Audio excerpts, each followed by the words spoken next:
टीना और उसकी 3 बेटियां बेसब्री से दरवाज़ा खटखटाने का इंतज़ार कर रही थी। उन सब की नज़रें दरवाजे पर टिकी हुई थी।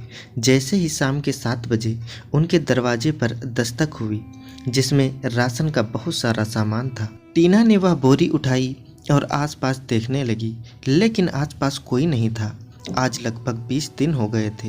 टीना के घर पर 7 बजे कोई दरवाज़ा खटखटाता था और उस राशन की बोरी रखकर चला जाता था, जिसमें 4 से 5 दिन का राशन होता था, लेकिन उसके आसपास कोई नहीं होता था। पहले तो यह बोरी उठाते हुए टीना को बहुत अजीब लगता था, लेकिन उसके घर में कुछ भी खाने पीने को नहीं था, इसीलिए मजबूरी में उसे यह बोरी उठानी पड़ती थी और उसे नहीं पता था कि यह बोरी कौन रख कर चला जाता है और यह कहाँ से आती है। हर 4 से 5 दिन के बाद दरवाजे पर दस्तक होती और जब टीना दरवाज़ा खोलती तो यह बोरी उसके घर के सामने रखी हुई होती थी।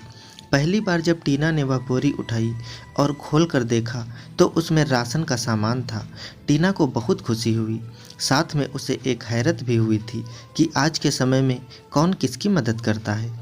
भला हो उस आदमी का जिसने उसके लिए खाने पीने का इंतज़ाम किया। अब टीना रोज़ उसी से खाना बनाती थी और अपना और अपनी बेटियों का पेट भरती थी। लेकिन आज जब दरवाजे पर दस्तक हुई और टीना बोरी उठाने लगी तो उसकी नज़र गली के नुक्कड़ पर पड़ी। वहाँ पर एक पंडित जी खड़े थे। वह छुप कर टीना को घर की तरफ देख रहे थे। जब टीना ने बोरी को उठाया और घर के अंदर ले गई तो घर के दरवाजे से उसने झांक कर बाहर की तरफ देखा। उस पंडित जी की बात को सुनकर टीना सोच में पड़ गई कि यह किसको मेरी खबर दे रहे हैं। क्या उनके घर के सामने बोरी या खुद ही रखते थे? लेकिन वह ऐसा कैसे कर सकते थे? वह तो खुद एक गरीब इंसान थे।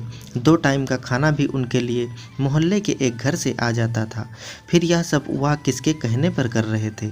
वह सोचने लगी कि हमारी मदद कौन कर रहा है। उसके पति के देहांत के बाद उसके मोहल्ले वालों ने भी उसके घर पर आना जाना छोड़ दिया था। उसकी इस तरह की मदद करना तो बहुत दूर की बात है। वह तो यह सोच रही थी कि फिर अचानक से उसे ख्याल आया कि वह जो खाना आता है वह सही भी है या नहीं। हमें यह बोरी में कुछ मिलाकर तो नहीं दिया जा रहा है। यह सोचकर ही टीना के हाथ पर ठंडे पड़ गए थे और उसे पसीना आने लगा था। वह यह सब सोच रही थी कि तभी उसकी छोटी बेटी उसके पास आई और आकर कहने लगी, माँ, आप अभी तक यहाँ क्यों खड़ी हैं? जल्दी से आकर हमें खाना दीजिए, हमें बहुत भूख लगी है। उसकी बेटी टीना का हाथ खींचकर अंदर ले गई। उसने बोरी खोल कर देखा तो हमेशा की तरह उसमें राशन का सारा सामान था। टीना ने जल्दी से उसमें से आटा निकालकर आटा गूँथा और रोटी बनाई। उसकी बड़ी बेटी सब्जी बनाने गई। खाना बनने के बाद उन सभी ने खाना खाया और सोने के लिए लेट गए। तब टीना की छोटी बेटी पूछने लगी, माँ, हमें यह खाना कौन देकर जाता है? कौन है जो इस समय हमारी मदद कर रहा है? आज के समय में तो अपने अपनों को नहीं पूछते और यह इंसान हमें अपनी पहचान बताए बिना ही हमारी इतनी मदद कर रहा है। कहीं कोई हमारी मजबूरी का फ़ायदा तो नहीं उठा रहा? यह सवाल तो टीना के दिमाग में भी चल रहे थे, लेकिन उसके पास इन सवालों का कोई जवाब नहीं था। वह चाहकर भी राशन लेने से इनकार नहीं कर सकती थी, क्योंकि उसके पास इसके अलावा और कोई दूसरा रास्ता नहीं था। इसीलिए वह अपनी बेटी को डांटने लगी और कहने लगी, तुम रोज़ रोज़ क्यों सवाल लेकर बैठ जाती हो? अब चुपचाप सो जाओ और हमें भी सोने दो। उनकी तीनों बेटियां सो गई, लेकिन उसे नींद नहीं आ रही थी। उसके दिल में बार बार गलत ख्याल आ रहे थे और पंडित जी की वह हरकत, यह सब सोचते सोचते वह भी सो गई। और जब राशन खत्म हो गया तो 4 दिन बाद फिर वह लोग राशन का इंतज़ार करने लगे। वह सभी इंतज़ार कर ही रहे थे कि शाम के 7 बजते ही किसी ने उसके घर का दरवाज़ा खटखटाया। दरवाजे की आवाज़ सुनते ही टीना दरवाजे की तरफ भागकर हर बार की तरह इस बार भी दरवाजे के बाहर राशन की बोरी रखी हुई थी। टीना ने बोरी को अंदर किया और दरवाज़ा बंद करके चुपके से बाहर की तरफ देखने लगी। आज भी पंडित जी गली के नुक्कड़ से छुपकर टीना को देख रहे थे और बोरी अंदर ले जाने के बाद फौरन उन्होंने अपना फ़ोन निकाला और किसी को नंबर लगाया और वही बात कही जो उस दिन कही थी कि तुम्हारा काम हो गया है, तुम फिक्र मत करो, बोरी अंदर जा चुकी है। लेकिन आज खाना खाने के साथ ही सबको चक्कर आने लगे, जिसकी वजह से टीना को एकदम से नींद आ गई। अगले दिन वह दोपहर के 1 बजे सोकर उठी और जब वह उठकर बैठी तो उसका सर चकरा रहा था और उसकी आंखें बहुत दर्द हो रही थी। टीना को एकदम से अपनी बेटियों का ख्याल आया तो वह उठकर अपनी बेटियों की तरफ भागी। जाकर देखा तो उनकी तीनों बेटियां अभी तक सो रही थी। उनको देखकर वह घबरा गई और जल्दी से उसको उठाया। थोड़ी देर बाद वह सभी जाग गई। तब टीना की जान में जान आई। उनकी बेटियों की हालत भी टीना की तरह हो रही थी। वह चारों भी अपना सर पकड़कर बैठी थी। टीना भी अपना सर पकड़े हुए उठी और अपनी बेटियों से भी कहा कि उठकर हाथ मुंह धो लो, तुम्हें बेहतर लगेगा। टीना और उनकी बेटियां उठकर हाथ मुंह धोई। तब जाकर उनकी तबीयत में कुछ सुधार आने लगा।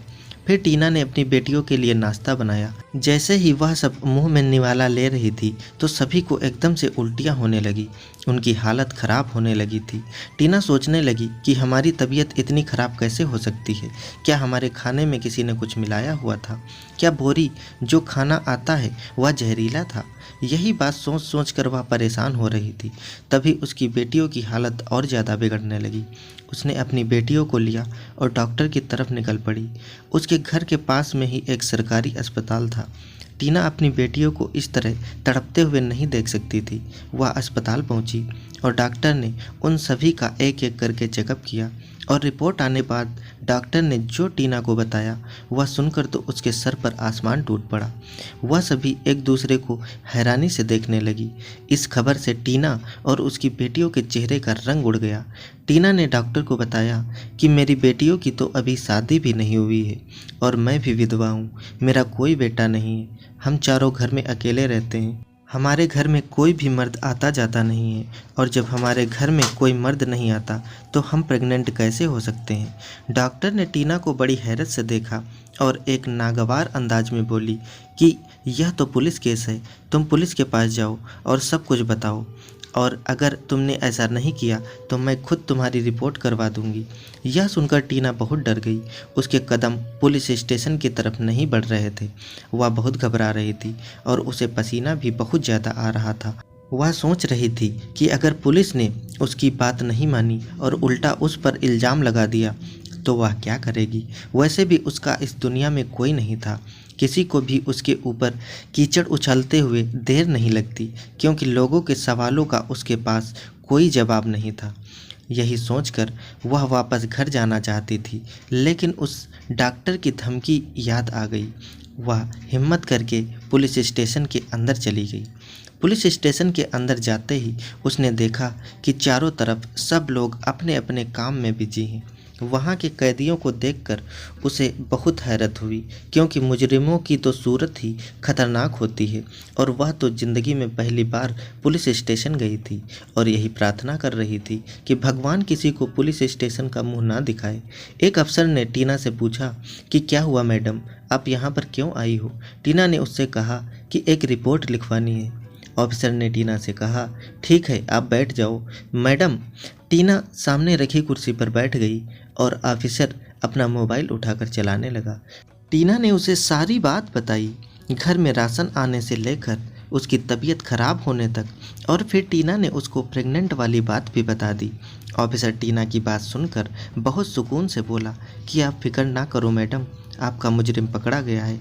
टीना ने आश्चर्य भरी नज़रों से उसकी तरफ देखा तो ऑफिसर ने बताया कि कुछ दिनों से उसके पास ऐसी ही रिपोर्ट आ रही थी कि लोगों के घरों के बाहर उन्हें राशन मिलता है और जब वह लोग उस राशन को खाते हैं तो उनकी हालत ख़राब हो जाती है और वह चेकअप करवाते हैं तो उन्हें पता चलता है कि वह प्रेग्नेंट है।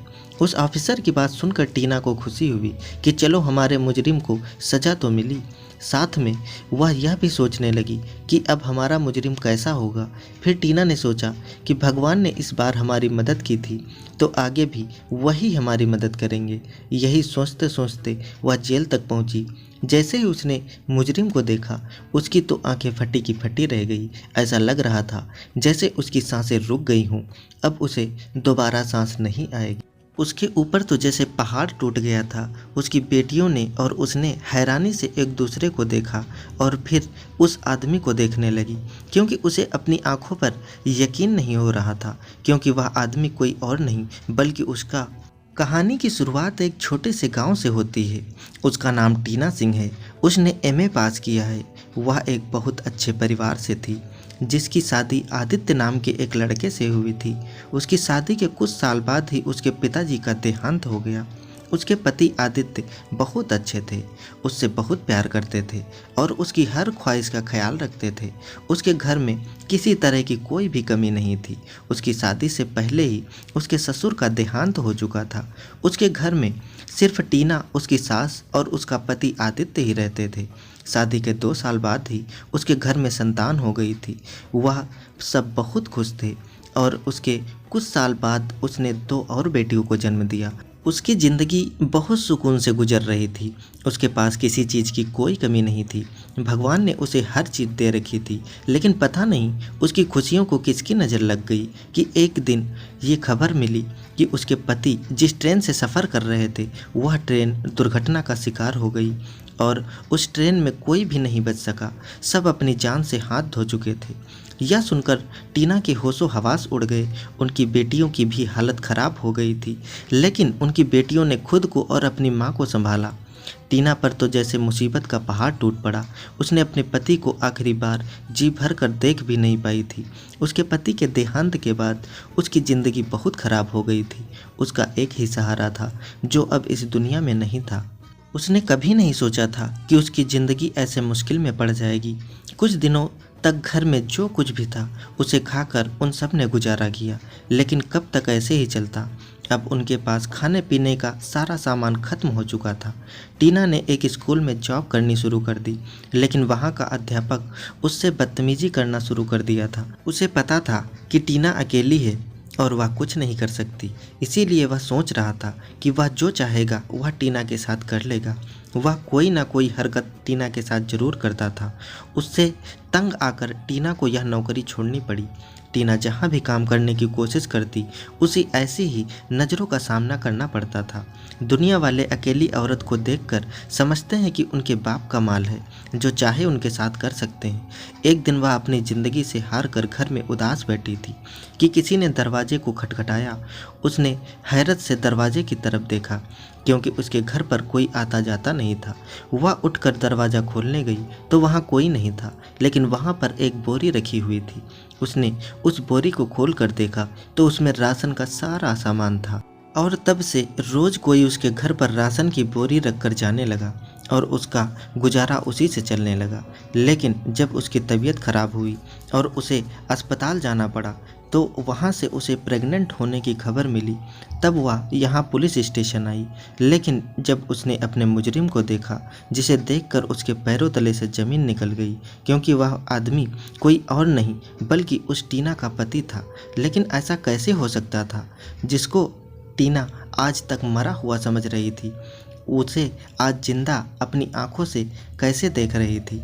वह भी टीना को और अपनी बेटियों को देखकर शर्मिंदा होने लगा। लेकिन उसकी आंखों में यह शर्मिंदगी कैसी थी?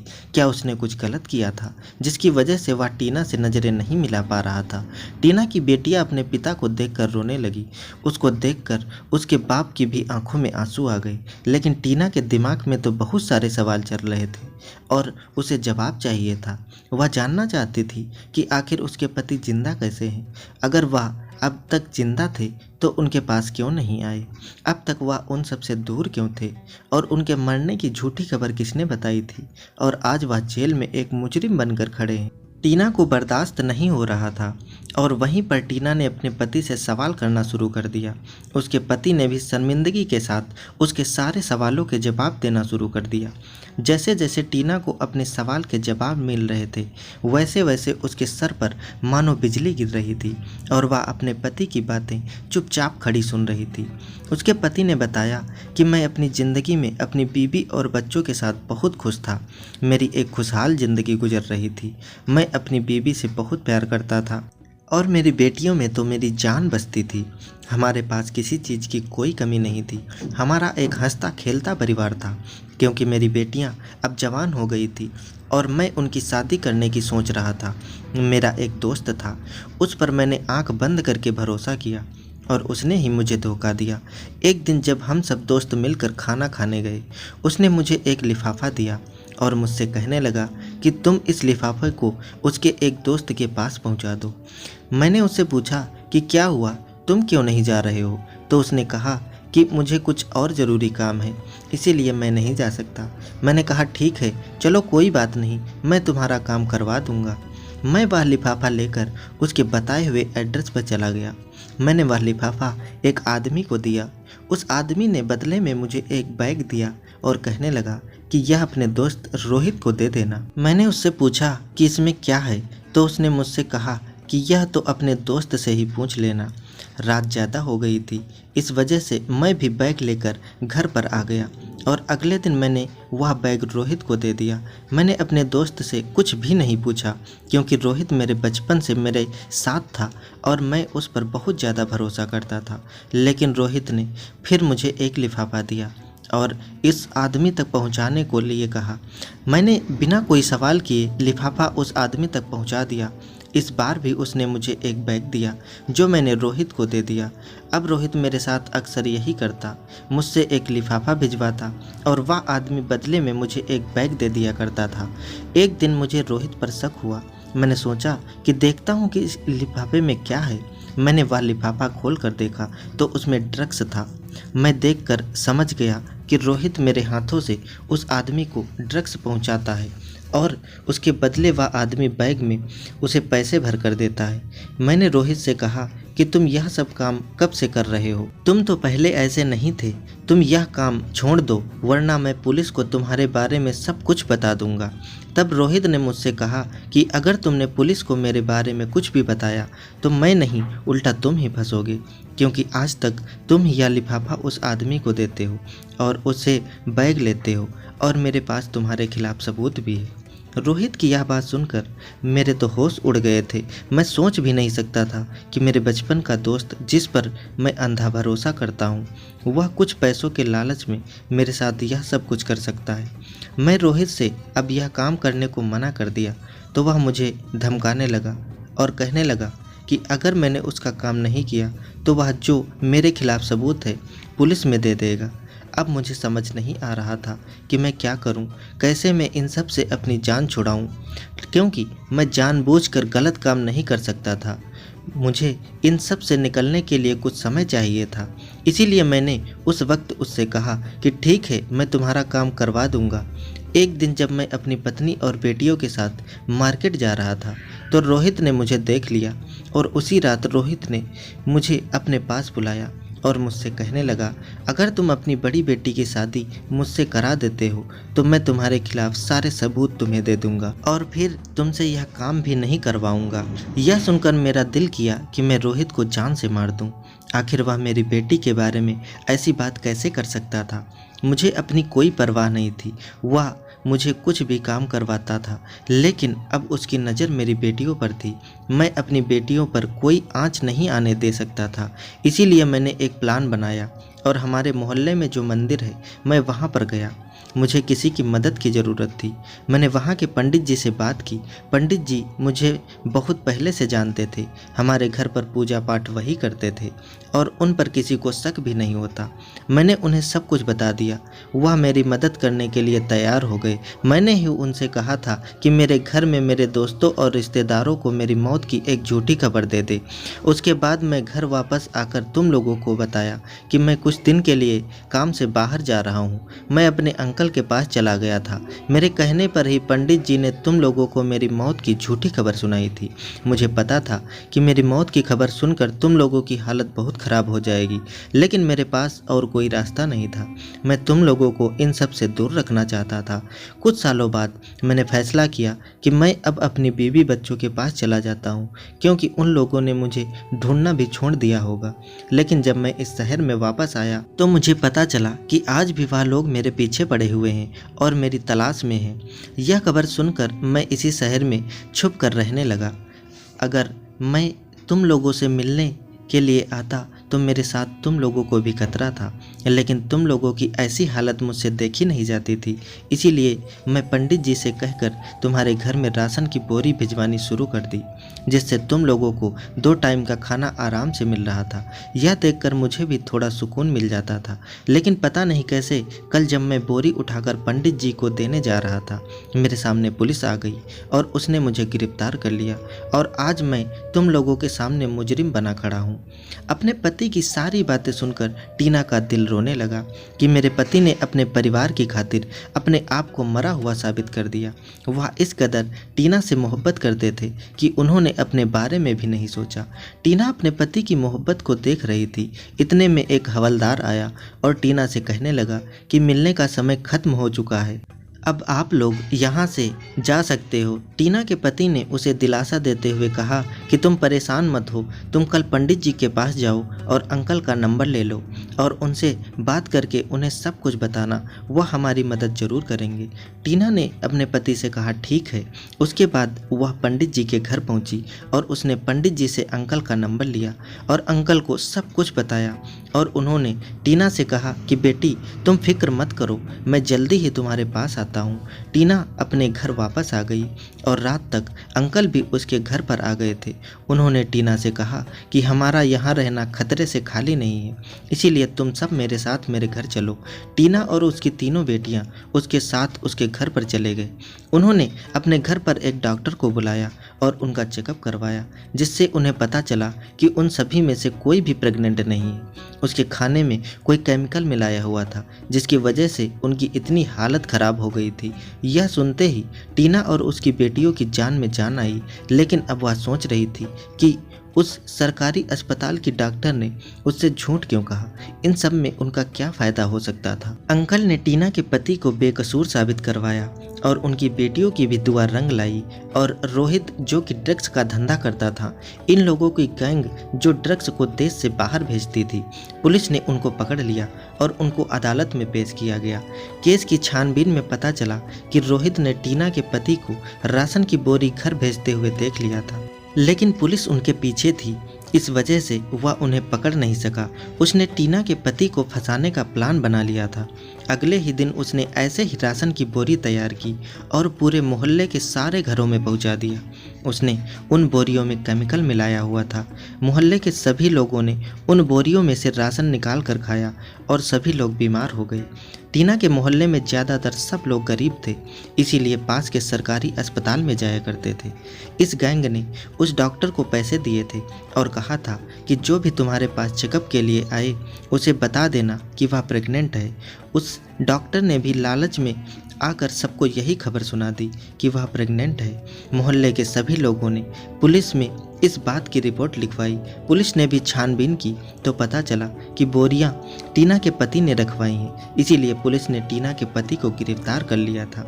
रोहित ने भी अपने सारे गुनाह कबूल कर लिए थे। सारे सबूत को देखते हुए जज साहब ने टीना के पति को बेगुनाह साबित करके छोड़ दिया। इन सब में टीना के अंकल ने बहुत साथ दिया था। भगवान ने उन्हें टीना के लिए फरिश्ता बनाकर भेजा था। अगर आज वह उन सब के साथ नहीं होते तो शायद टीना के पति बेगुनाह साबित नहीं होते। इन सब के बाद वह सब लोग यह शहर छोड़कर दूसरे शहर चले गए। टीना के पति एक एक करके सारी बेटियों की शादी कर दी और वह सभी आज अपने ससुराल में अपने पति के साथ बहुत खुश हैं। दोस्तों, उम्मीद करता हूँ हमारी कहानी आपको पसंद आई होगी। कहानी पसंद आई है तो वीडियो को लाइक करें, चैनल पर नए हैं तो चैनल को सब्सक्राइब करें और हाँ, नोटिफिकेशन बेल को ज़रूर दबाएं ताकि अगली अपडेट सबसे पहले आपको मिले। धन्यवाद दोस्तों।